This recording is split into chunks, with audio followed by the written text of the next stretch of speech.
The last thing I want to share with you before, and this is again the introduction, the last part of my introduction, is that when we read the Quran or when we try to understand the Quran, there are some things I want you to deconstruct in your mind, deprogram, get them out of your system.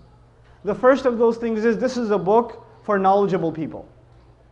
This is a book for people that have a lot of knowledge, that are very well versed in religion, that are scholars or imams or speakers or khatibs or you name it. That's who this book is for.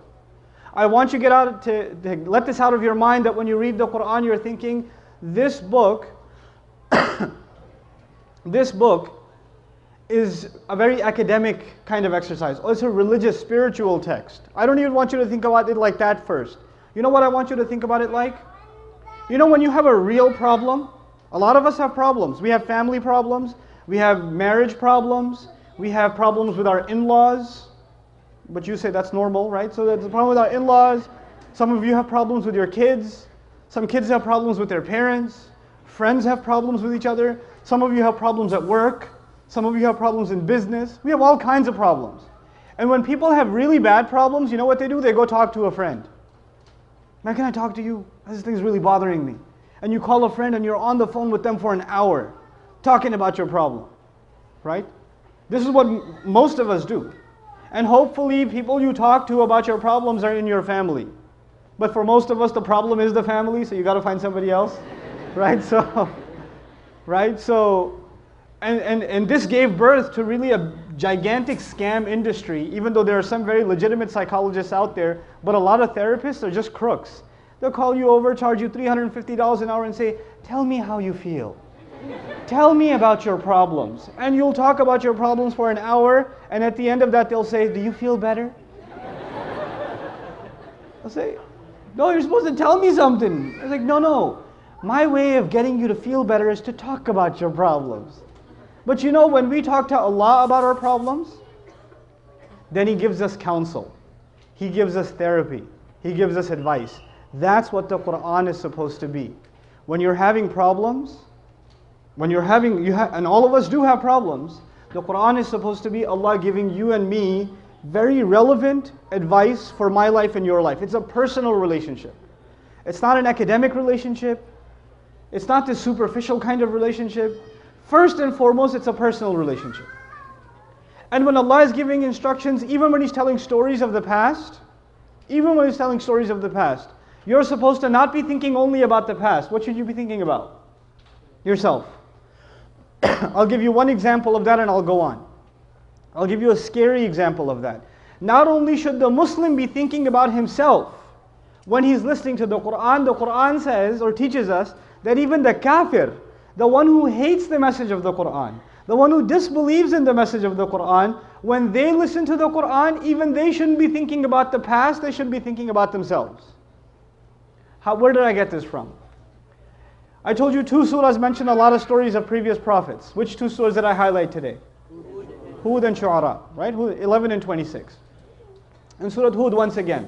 Very interesting phenomenon. I was actually sharing this with some brothers this morning. And later this evening at Iftar. Allah decided to destroy the nation of Lut. You know that? Allah decided to destroy the nation of Lut. You know how He decided to destroy them? فَإِذَا جَاءَ أَمْرُنَا جَعَلْنَا عَالِيَهَا سَافِلَهَا. When our decision came, we decided to make their high points their low points. You know what that means? Their buildings were very high.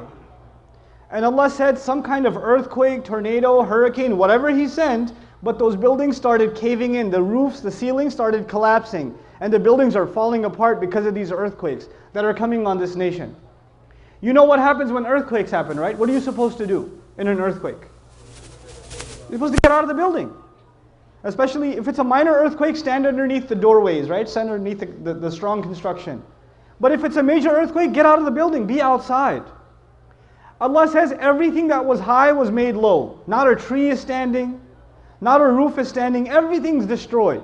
When everything's destroyed, many people get crushed. But the people who didn't get crushed, where are they now? They're outdoors. There's no roof left. This was phase 1 of the punishment. فَأَمْطَرْنَا عَلَيْهِمْ حِجَارَةً مِّنَ السَّمَاءِ حِجَارَةً مِّن سِجِّيلٍ مَنْضُودٍ. He says, then we started raining on them. Now you have no roof left, you have no tree left, you have no shade left. So when it's raining, do you have anywhere to go? No. What kind of rain was this? A rain made of stones.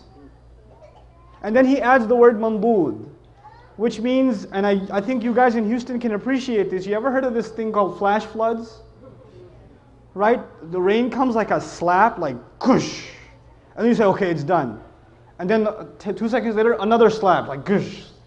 Like it falls like a bucket fulls in one shot instead of light drizzles.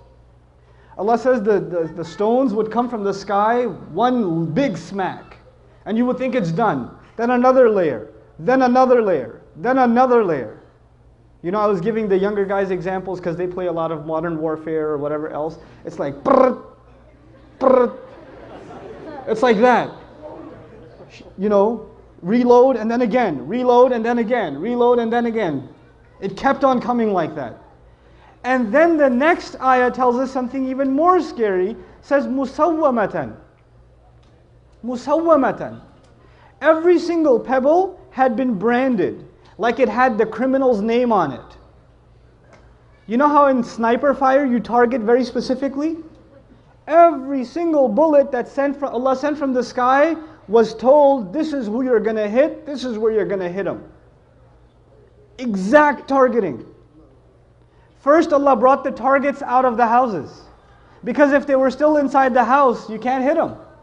So first Allah shook the houses and got them out of the way. Now they're outdoors, now the firing begins. The firing squad begins. And at the end of all of this, you know what he says? Of course, what nation did I just tell you about? Lut. And you know who the first people listening to this was? The Quraysh are listening to this. And the Quraysh were listening to this. And to them, this is old history. This is not something that happened that they saw. This is old history for them.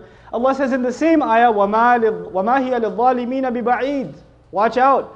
For anybody who does wrong, this isn't that far away. For anyone who does wrong, this isn't far away. Who should they be thinking about now? Themselves, immediately. The history lesson became alive for them.